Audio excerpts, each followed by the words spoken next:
anyone who stops learning is old, whether at 20 or 80. And anyone who keeps learning stays young, said by the greatest industrialist and the founder of Ford Motor Company, Henry Ford. So, keep learning, stay young. Come on, let's get into today's class.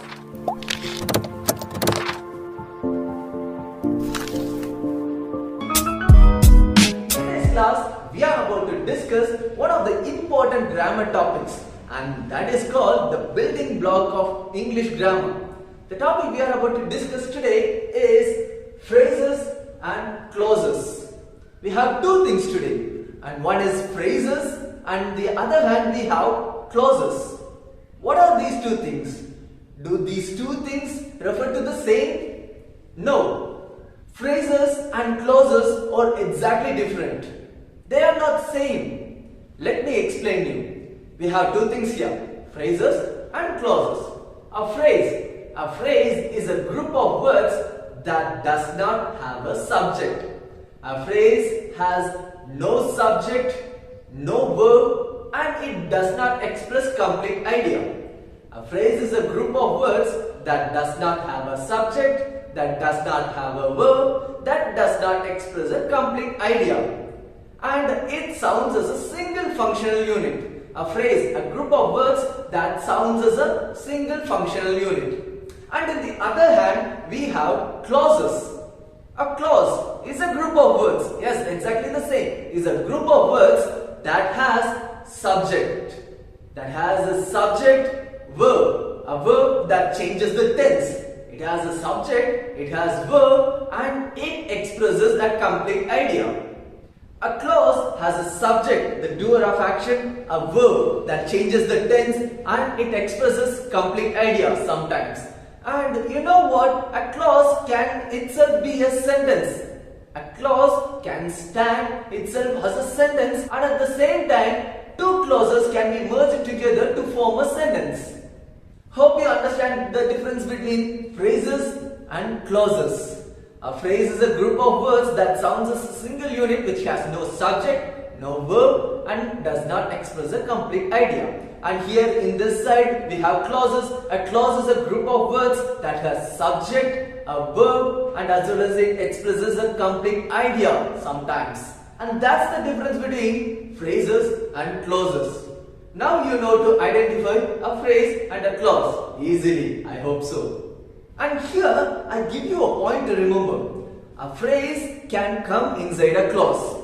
A clause can never come inside a phrase. Come on, let's see that in detail in the following examples. We have a set of examples here, and here some of the words are underlined. And your job is to identify whether it is a phrase or clause. The first sentence we have here, has anyone seen my black football shorts? Has anyone seen my black football shorts? My black football shorts. Does it have a subject? No. Does it have a verb? No. Does it express a complete idea? My black football shorts doesn't express a complete idea. So, it's a phrase. My black football shorts is a phrase. And the next one here. He picked up a child that was crying. He picked up a child that was crying. Here we have two parts.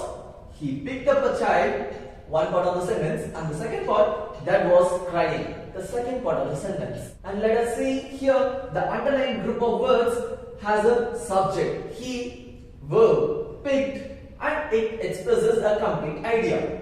He picked up a child. That expresses a complete idea. That makes sense. He picked up a child. Yes. So it's a clause. Here it's a phrase and this one's a clause. And the next one here. She tied it up with a small thread ribbon. She tied it up with a small thread ribbon. A small thread ribbon is the underlined group of words. And here we have to check whether it has a subject or verb or it expresses a complete idea. It doesn't have a subject, it doesn't have a verb, and it doesn't express a complete idea. Does it make sense? A smart red ribbon. It doesn't make sense. It's a phrase. And the next one. The baby laughed. The baby laughed. Here we have the group of words are the baby laughed. The subject here, do we have a subject here? The baby. The baby is the subject. And the action it does is laugh. The baby laughed. We have a subject and we have a verb. Does it express a complete idea? Does it make sense? The baby laughed. Yes, it expresses a complete meaning. It makes sense. It's a clause. The last sentence we have here. The boy who won the race is sitting in a garden. The boy who won the race is sitting in a garden. The group of words here given is who won the race. Who? They are talking about the boy. And that's the subject. And we have the verb won. It changes the tense. The boy who won the race is sitting in the garden. Who won the race? It has a subject and it has a verb. So, it's definitely a clause. Hope you understand the differences between phrases and clauses. Phrase is a group of words that does not have a subject or verb and it does not express a complete idea. Here in the other hand we have clause. A clause is a group of words that has a subject, that has a verb and that expresses a complete idea. And that makes sense. And you now know that a phrase can come inside a clause and a clause never come inside a phrase. Hope you now understand what is a phrase and what is a clause. And that's all. It's very simple. I hope you have understood it really well. That's the end of today's class. Thank you for watching this video. See you again in the next video.